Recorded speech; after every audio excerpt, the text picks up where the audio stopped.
এর আগের দিন যখন ঘুগনির ভিডিওটা আপনাদের সাথে শেয়ার করেছিলাম তখন বলেছিলাম কিন্তু একটা ব্রেডের রেসিপি আমি নেক্সট ভিডিওতে আপনাদের সাথে শেয়ার করব।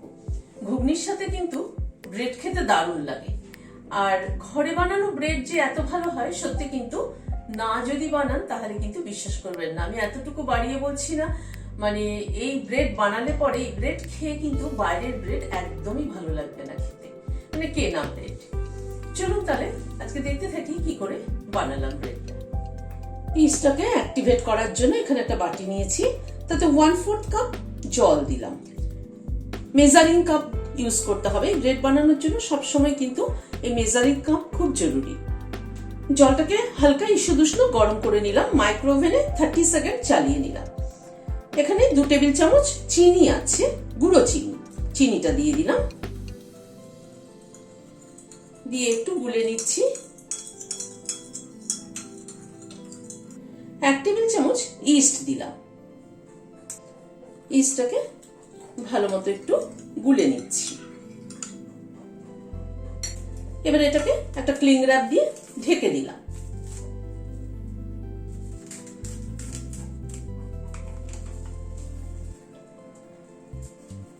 ক্লিং র্যাপটা আটকে দিলাম, দিয়ে এটাকে একটা যে কোনো গরম জায়গায় রেখে দেবো, হয় মাইক্রোওভেনের ভিতরে বা যে কোনো শেলফের ভেতরে, যাতে ইস্টটা তাড়াতাড়ি অ্যাক্টিভেট হয়। ডোটা বানানোর জন্য একটা বোল নিলাম, মেজারিং কাপের 1 কাপ ময়দা দিলাম, আরো 1 কাপ ময়দা দিলাম, টোটাল 2 কাপ ময়দা দিলাম। 1/2 চামচেরও কম একটু নুন দিলাম, গুঁড়ো চিনি দিলাম 1/8 কাপ, মানে টেবিল চামচ যদি ধরেন তাহলে 2 টেবিল চামচ। এখানে মিল্ক পাউডার দিলাম 4 টেবিল চামচ।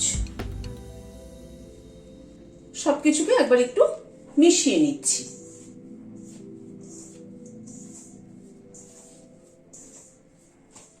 সবকিছুকে ভালোভাবে মিশিয়ে নিলাম। ইস্টটাকে ক্লিং র্যাপ খুলে নিয়েছি, দেখুন কি সুন্দর অ্যাক্টিভেট হয়ে গেছে, ফুলে মানে যা পরিমাণ ছিল তার কিন্তু ডাবল হয়ে গেছে।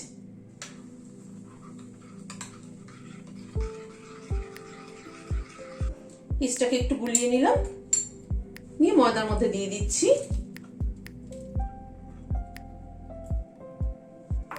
এবার ইস্টটাকে প্রথমে ময়দার সাথে মিশিয়ে নিচ্ছি, খুব ভালো করে মিশিয়ে নিতে হবে ইস্টটাকে।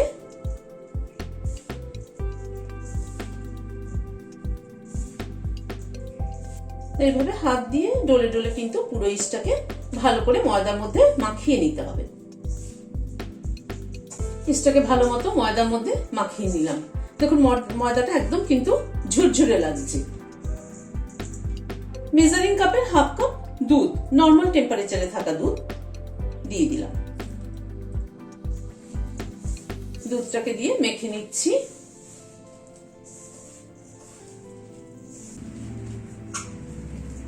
দুধটাকে দিয়ে প্রথমে মেখে নিলাম।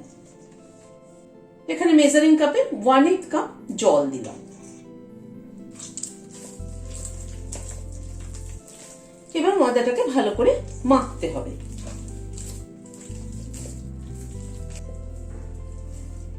প্রায় মিনিট 5-7 মতো মেখে নিলাম ময়দাটাকে। এখানে 2 টেবিল চামচ মাখন আছে, এমনি নর্মাল আমুল বাটার আর কি, সেটা দিয়ে দিচ্ছি। বাটারটা অবশ্যই রুম টেম্পারেচারে থাকতে হবে।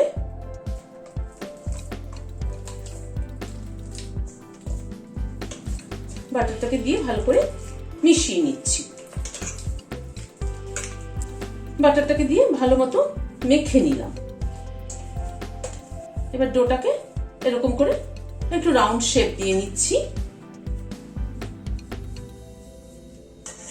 এই বাটিটাকে সরিয়ে রাখছি। এখানে একটা বাটি নিয়েছি, অয়েল গ্রিস করে অল্প একটু সাদা তেল মাখিয়ে নিয়েছি। ডোটাকে দিয়ে দিলাম এর মধ্যে, আর ওপর থেকে একটু সাদা তেল হাতে নিয়ে মাখিয়ে দিচ্ছি।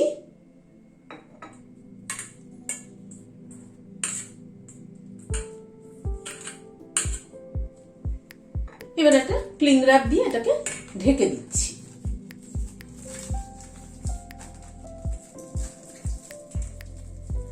ঢেকে এটাকে একটা ওয়ান প্লেসে রেখে দিচ্ছি, একটু মানে বদ্ধ জায়গায় রেখে দিলে ভালো হয়, তাড়াতাড়ি রাইস হবে।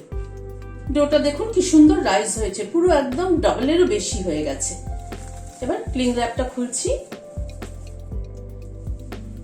ভেতরে দেখুন কি সুন্দর জালি হয়েছে। ব্রেড বানানোর জন্য এই জালিটা কিন্তু ভীষণ ইম্পর্টেন্ট। এবার একবার মেখে নিচ্ছি।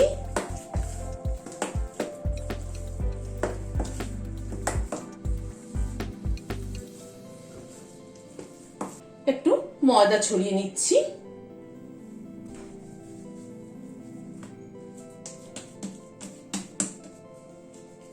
হাত দিয়ে একটু শেপ দিয়ে নিচ্ছি।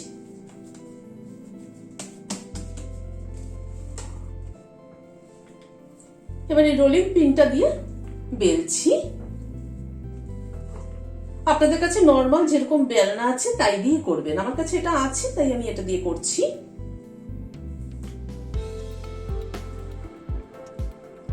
একটু স্কোয়ার করে বেলে নিচ্ছি। হাত দিয়ে একটু শেপ দিয়ে নিচ্ছি।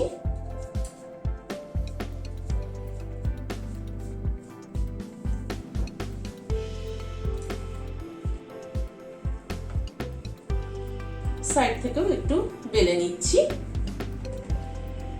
এবার এটাকে এইভাবে ফোল্ড করে দিচ্ছি। একটু চেপে চেপে ফোল্ডটা করতে হবে, কোণাগুলো মিলিয়ে দিয়ে।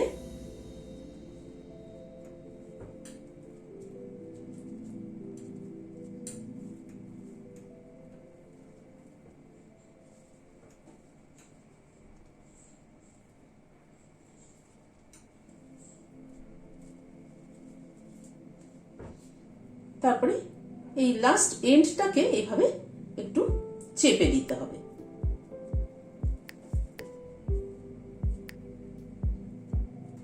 এরকম একটা শেপ দিয়ে নিতে হবে। এখানে একটা ব্রেড বানানো টিনের মধ্যে অয়েল মাখিয়ে বাটার পেপার পেতে নিয়েছি। এবার এই লকটাকে তুলে এটার মধ্যে সেট করে দিচ্ছি। সাইড থেকে একটু চেপে দিতে হবে। এইভাবে সেট করে দিলাম। একটু সাইডগুলোকে একটুখানি চেপে দিতে হবে। এবার এটাকে ক্লিং র্যাপ দিয়ে ঢেকে দিচ্ছি। ঢেকে আরেকবার রাইস হতে দেবো। এটা সেকেন্ড রাইস। প্রথমে একবার রাইস করে নেওয়া হয়েছে, এবার এটা সেকেন্ড রাইস। এটাকে আবার একটু ওয়ার্ম প্লেসে কোথাও রেখে দিচ্ছি। প্রায় হাফ অ্যান আওয়ার পরে এটাকে বের করলাম। এটা আমি ওভেনের মধ্যে রেখে দিয়েছিলাম। দেখুন কি সুন্দর রাইস হয়েছে। ক্লিং র্যাপটা খুলে দিলাম। এই বাটির মধ্যে 1 চামচ দুধ আর হাফ চামচ মতো মাখন নিয়ে গরম করে নিয়েছি, গলিয়ে নিয়েছি আর কি। একটা টিস্যু পেপারের থেকে ছিঁড়ে নিয়ে ছোট্ট একটা টুকরো নিয়েছি, সেটা দিয়ে এটার ওপরটা লাগিয়ে দিচ্ছি। কারণ ব্রেডের ওপরটা এতটাই সফট, আমি কিন্তু ব্রাশ দিয়ে করতে পারতাম, কিন্তু ব্রাশ দিয়ে করতে গেলে এটার ওপরটা কিন্তু মানে যদি কোনো রকমের ব্রাশের খোঁচা লেগে ফেটে যেত বা কিছু হতো, তাহলে কিন্তু পুরো ব্রেডটাই নষ্ট হয়ে যেত। এই যে রাইস হয়েছে এতটা পরিমাণে, সেই রাইসটাই কিন্তু নষ্ট হয়ে যেত। সেই জন্য একটা টিস্যু দিয়ে আমি এই জিনিসটা করছি। পুরোটা লাগিয়ে নিলাম। এবার আমি এটা ওভেনে বেক করতে দেবো। ওভেনকে প্রথমে কনভেকশন মোডে নিচ্ছি। কনভেকশন মোডে নিয়ে সিলেক্ট করলাম। 200 এ বেক করব। 200 এ নিলাম। 200 সিলেক্ট করলাম, করে প্রিহিটে দিয়ে দিচ্ছি। ওভেনটা প্রিহিট হয়ে গেল। পাউরুটিটাকে একটা র‍্যাকের উপরে বসিয়েছি। ওভেনে কিন্তু দুটো র‍্যাক থাকে, একটা হায়ার র‍্যাক, একটা লোয়ার র‍্যাক। লোয়ার র‍্যাকের উপরে পাউরুটিটাকে বসিয়েছি।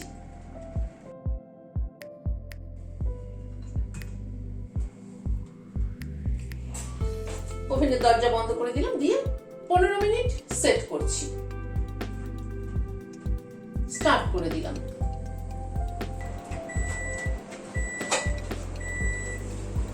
পাউরুটিটা হয়ে গেল। এবার খুলছি।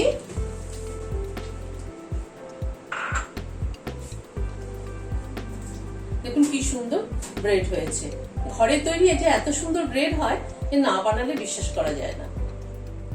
ব্রেডটাকে কেটে দেখাচ্ছি ভেতরটা কত সফট হয়েছে এবং কি সুন্দর হয়েছে।